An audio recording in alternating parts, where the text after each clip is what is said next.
हर हर महादेव। देवों के देव महादेव जी के चरण में प्रणाम करती हूँ, मेरा प्रणाम स्वीकार हो। माता गौरा पार्वती के चरण में प्रणाम करती हूँ, मेरा प्रणाम स्वीकार हो। गणपति ललनमा के चरण में प्रणाम करती हूँ, मेरा प्रणाम स्वीकार हो। सब गुरु भाई बहनों के चरण में प्रणाम करती हूँ, मेरा प्रणाम स्वीकार हो। गुरु भाई बहन, मैं एक कथा सुनाने जा रही हूँ, इस कथा को पूरा सुनिए और रहस्य जानिए। हर हर महादेव, घर घर महादेव। गुरु भाई बहन, एक राजा थे और उनकी एक रानी थी। राजा साहब अपने रानी के साथ बहुत खुश थे। उनका राजमहल जो था बहुत बड़ा था। उनके घर में बहुत सारे दास दासी थे। राजा अपने जीवन में बड़े खुश थे। उनकी रानी गर्भवती थी। राजा साहब की रानी गर्भवती थी। राजा साहब घोड़े सवार होकर और सैर करने को लिए जा रहे थे। सैर करने को लिए जा रहे थे तो गुरु भाई बहना, जुड़वा नाग नागिन लोग कहते हैं। तो जुड़वा नाग नागिन रास्ते पर कहीं एक तरफ होकर छुप छुपा के एक वृक्ष के पास दोनों आपस में बड़े सुंदर से खेल रहे थे, मस्ती कर रहे थे। राजा को नजर पड़ गया। जब राजा को नजर पड़ गया तो क्या किए कि जाकर अपने लगान खोलकर, घोड़े का लगान खोलकर और जाके झट से नागिन को मार डाले।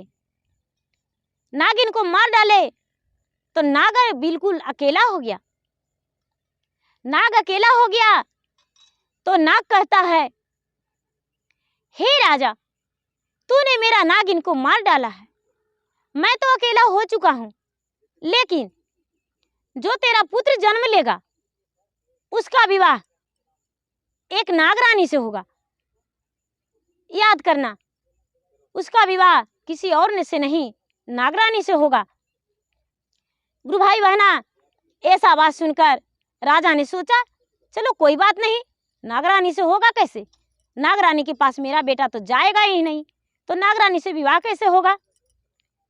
गुरु भाई बहन, समय बीतता गया, समय बीतता गया। रानी का 9वां महीना पूरा हो गया। जब रानी का 9वां महीना पूरा हो गया तो 9वां महीना का बाद एक सुंदर सा पुत्र जन्म लिया। जब सुंदर सा पुत्र जन्म लिया तो धीरे धीरे अपने माता के गोद में और पिता के प्यार में वो पुत्र बड़ा होने लगा, बड़ा होने लगा, पलने बढ़ने लगा। धीरे धीरे धीरे धीरे जब बड़ा हुआ तो राजा साहब उसके पढ़ाई लिखाई भी शुरू कर दिए।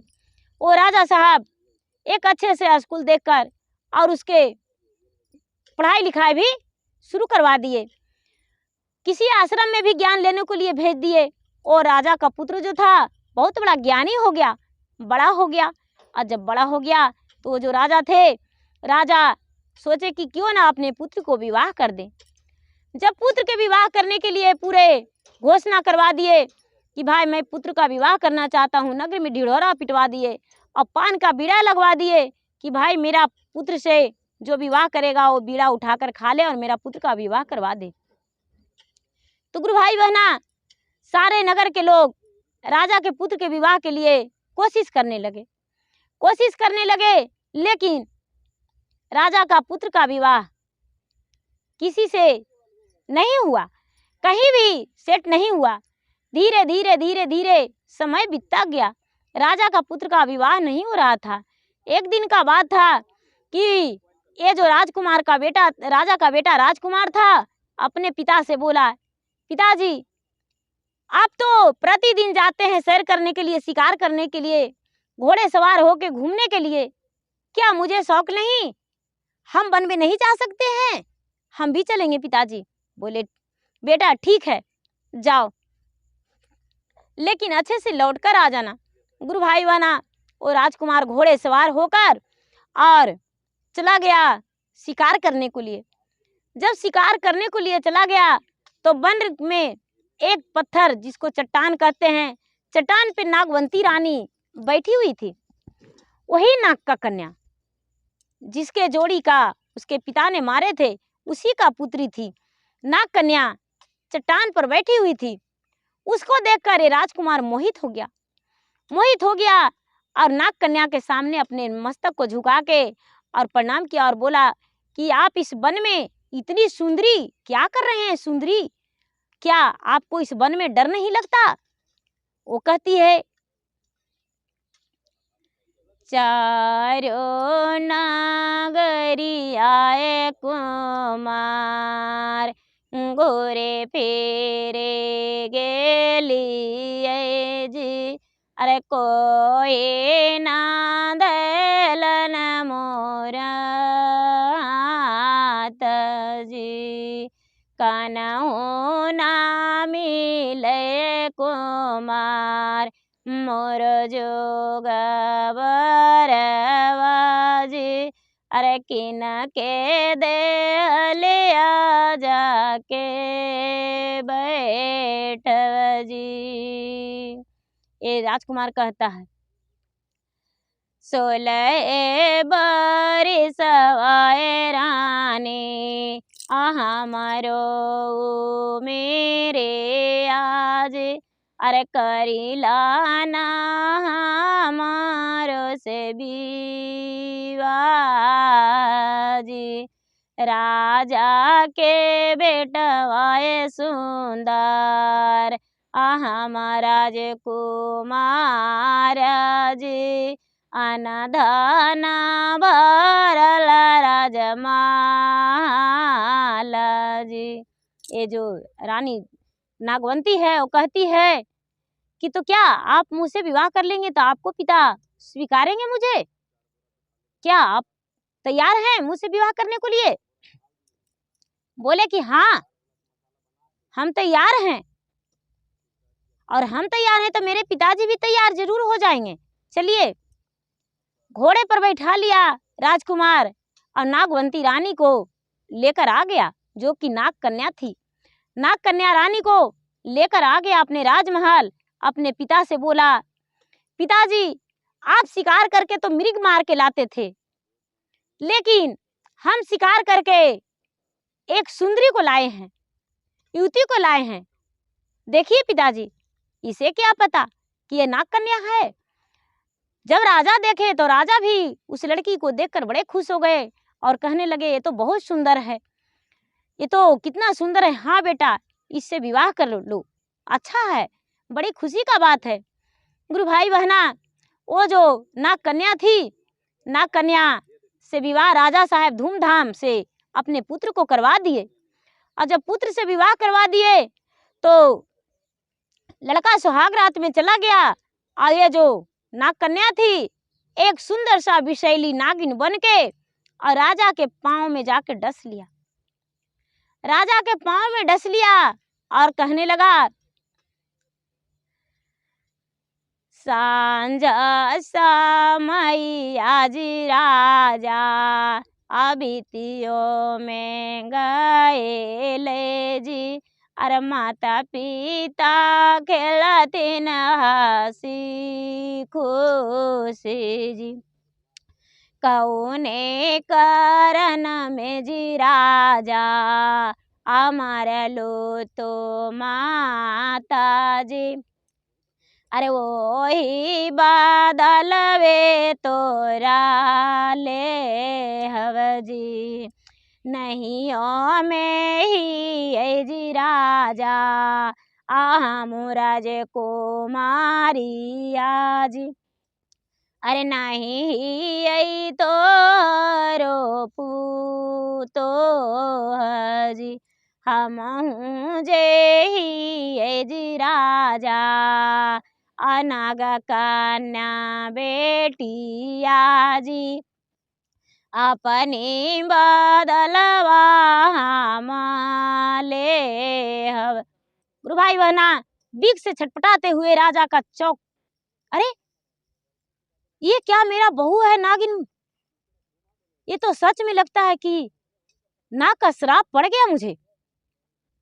राजा ने चिल्लाते चिल्लाते उठे, लेकिन उनका जो रानी थी, रानी का नींद नहीं खुला, क्योंकि राजा का लग रहा था कि जोर से हम चला रहे हैं, आवाज दे रहे हैं, लेकिन राजा का मुंह से आवाज नहीं निकल रहा था।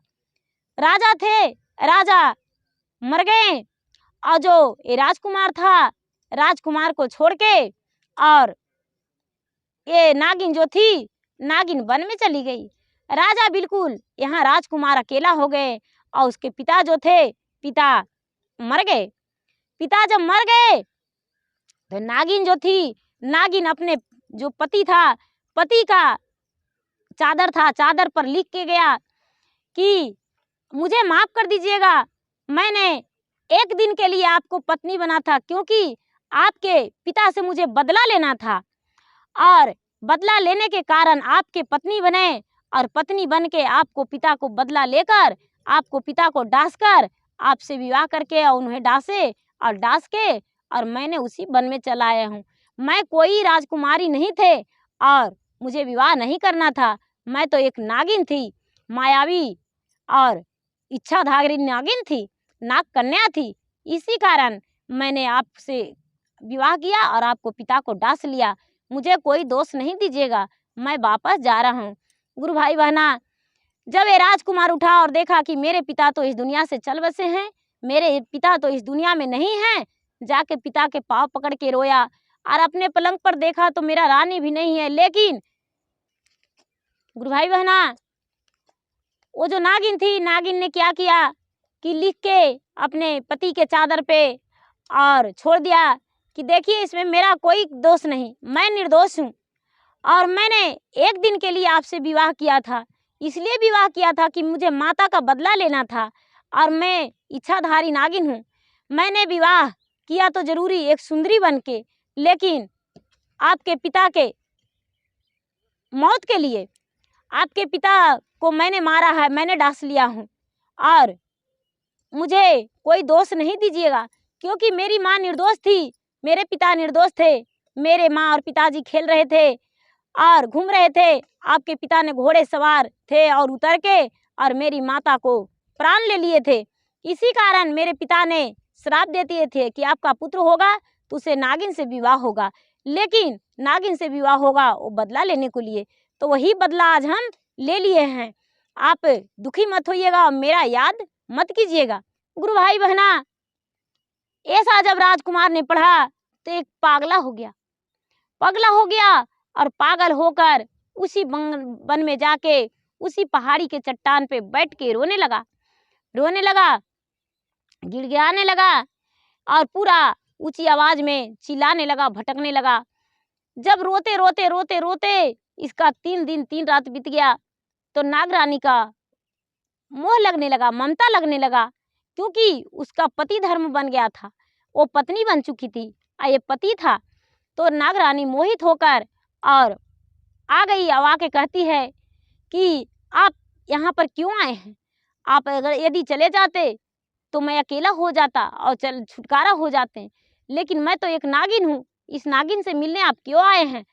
ये राजकुमार बोलता है, हे सुंदरी, मैं नहीं जानता आप नागिन हो या कौन हो, मैंने तो तुमसे विवाह किया था अपने सच्चे दिल से, क्योंकि मेरा विवाह तो कभी किसी से हुआ ही नहीं था, मैंने तुमसे विवाह किया हूँ और मैं तुम्हें ले जाना चाहता हूँ। ये नागरानी कहती है, नहीं, हम नहीं जा सकते, क्योंकि हम कैसे जा सकते हैं, हमने तो एक नाग कन्या हूँ। राजकुमार बोला, तो तूने मेरे पिता को डांसा है, मुझे भी डांस लो, और डांस लो तो हम तुम्हें नहीं ले जाएंगे, और नहीं तो मेरे साथ चलना होगा।